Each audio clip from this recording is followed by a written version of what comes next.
I'm J.D. Solomon with UB Tech. I'm here with Farhad Manjoo, technology writer for Slate Magazine, a contributor to Salon, and many others. Welcome. Thanks. Good to be here. Okay. So, you've written about the battle, as you call it, between Amazon, Apple, Facebook, and Google, battle for supremacy in the online internet world. It struck me that in many ways, higher ed, and we're here at a higher ed conference, is ground zero for that. I think about the ways that each of those companies has tentacles into my son, a freshman at college. Oh, yeah. And how do you think about that in terms of, is higher ed very much a ground zero in that battle?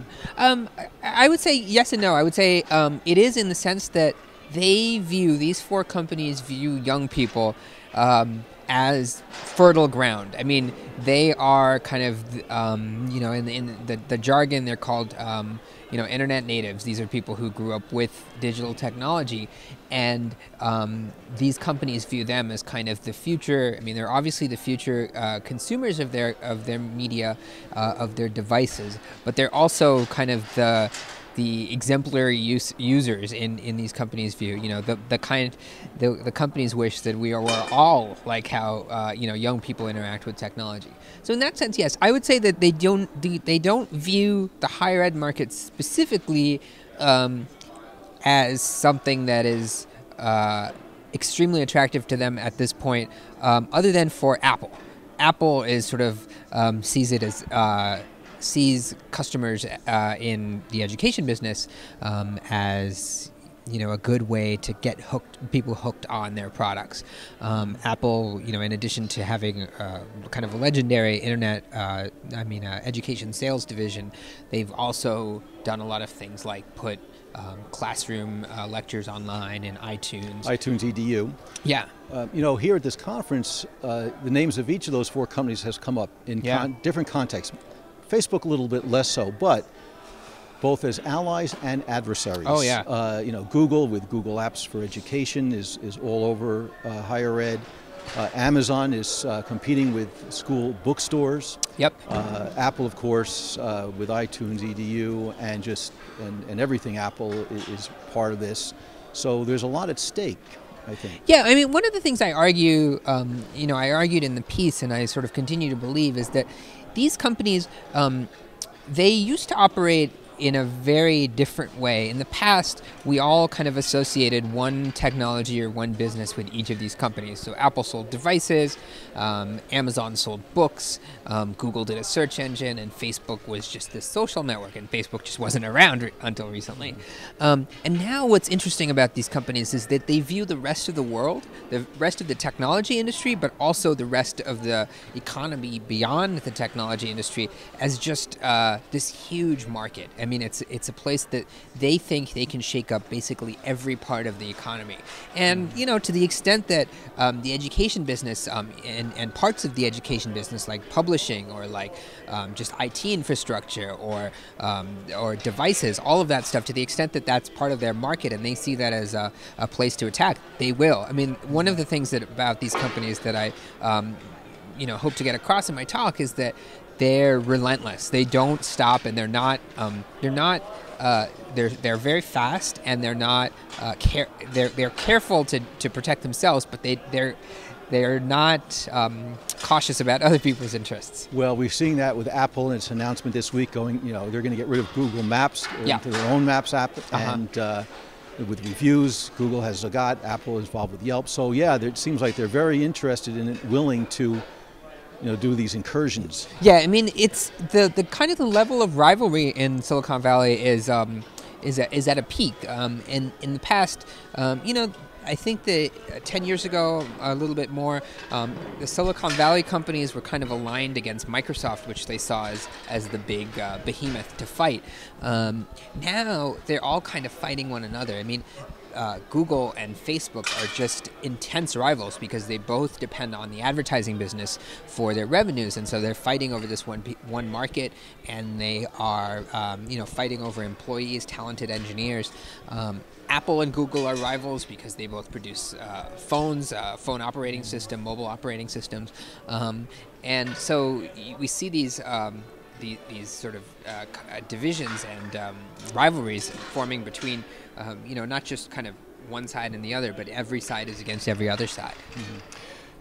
You know, maybe moving beyond these four specific companies, not sure what role they may have or may want to have, but in the emerging higher ed phenomenon of these online courses, they're so-called MOOCs, massive open online courses, enabling people to access content, curricula, remotely. What do you foresee as the evolution of that phenomenon? Will learning migrate completely out of the classroom? Is there a role for these big four companies? What's going to happen technology-wise? I mean, I think that the technology is almost not the biggest factor there. I mean, the technology to deliver that stuff certainly exists and it's doing well now. The question now, I think there are two questions. First, there are kind of business model questions, the kind of questions that every internet business, every business that depends on these kinds of technologies has to deal with. And then the kind of more difficult questions are whether learning in that method, learning in that way is effective, whether it works as well as working in a classroom, what kinds of courses, what kinds of education work better in that way than and what don't, and what sort of courses don't work that way, and for whom. I think there are, for various students, kind of cost-benefit analyses, and it might be that for a lot of people, learning in that way, I mean, especially a lot of people in the developing world, people who don't have access to universities, learning in that way might be, a really great way to fill a void in their lives. But I think it's yet to be proven whether that is a direct competitor to kind of the traditional way of learning. Mm-hmm. You've written a lot about this concept that I would phrase the changing or vanishing boundaries. Recently about, I think you said you gave up print for iPad. Yeah. So the world's boundaries are changing, vanishing. Nowhere in higher ed, it's huge. Where do you see that continuing to happen, and how will the survivors, how must they adapt? I think that the way to adapt is to just kind of always be moving. I think that one of the characteristics of our age is that things are moving very quickly. So, the Amazon Kindle came out just 5 years ago, and I would not have predicted then that I would have sort of so quickly changed over from reading in print to reading most of my stuff digitally. But I did, and I did it because it just is more convenient and it's cheaper, and for a variety of reasons, it sort of reached a point where it eclipsed the old way. And I think that's happening kind of in a variety of forms of media, but also just business models. I mean, we're seeing it happen all over the economy, and I think that it's very hard to predict the future and kind of base your business or your livelihood on your predictions of the future. I think the way that to deal with it is sort of like actively make it happen, kind of actively adapt to these technologies and try to foresee how you can change your business or your life to fit them. I want to cover one more area. You've written a book about the ascendancy of belief over fact. Uh-huh. And that's a real threat to higher ed, right? Oh, yeah. Last week there was a poll that came out, said that almost half of Americans don't believe in natural selection. Yeah. They believe in creation. So ultimate belief over fact, right? Right. So tell me more about this phenomenon and maybe how you think higher ed, college universities, what their role needs to be in reversing that. Yeah, I mean, this is a huge problem that I argue is sort of, it's sort of based on innate human tendencies. We psychologically like to have our beliefs affirmed, and we like to avoid facts that kind of challenge our beliefs. That's just kind of how humans operate. And we've always been this way, but what's happened is that the technology has made it easier, made that reflex more possible for us. So now when you have strong political leanings, or just you love a sports team or whatever, you can go online and get news about that kind of fits your view, and avoid news that is contradictory. And you can sort of have a whole worldview with fake, phony facts and phony pictures and other things to kind of bolster that. And one of the problems is that people, I think, aren't yet adapted to these technologies and haven't learned how to use them and haven't learned how to be cautious about what we see online. And if that's the case, the kind of natural place to fix that is with people who are just learning to think, people who are learning to understand how to process information, and so I think it should begin before higher education, before students get to the college level, but certainly there, at the point where people are researching and trying to understand, do deep analysis of world events and science and other things. It seems like that's a key place to teach people how to understand information that's being presented to them in these new media. How to filter it. My son talks about how surprised he is that so many of his classmates rely on Wikipedia for basic research, or just Google searching. Right. And that's not academic research. No, it's not. Yeah, it's both a curse and a blessing. So in the past, when I was a kid, we didn't have Google and Wikipedia, but I might not have bothered to do very much research at all because it was sort of logistically difficult. I might have opened an encyclopedia and done not much more than that. Now there is access. There's access to vastly more information, but the challenge is to figure out to kind of first teach kids that it's sort of a benefit and an advantage that they should take, that they should use. I mean, that they should pursue sort of when they do a search or when they try to figure something out, that they should do deep analysis.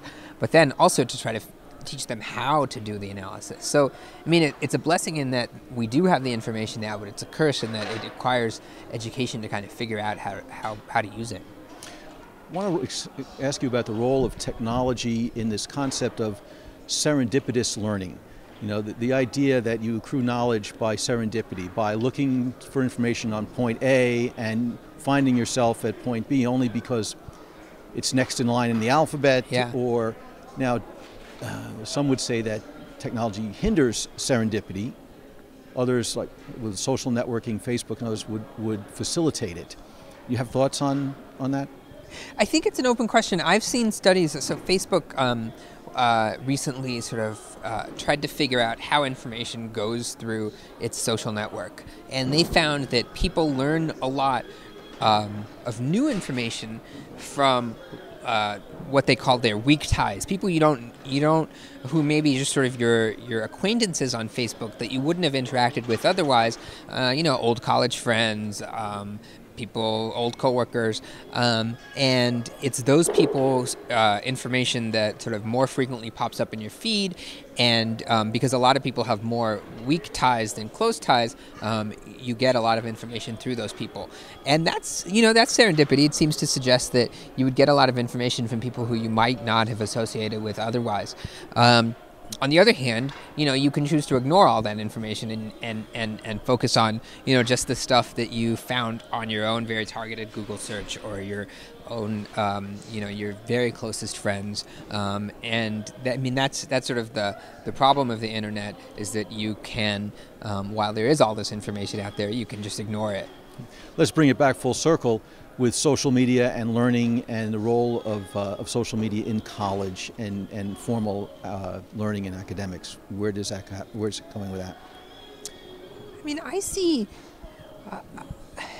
think that the main problem there is distraction, and I mean it in kind of both like the traditional way, and that people are just using these new tools while they should be learning in class or whatever.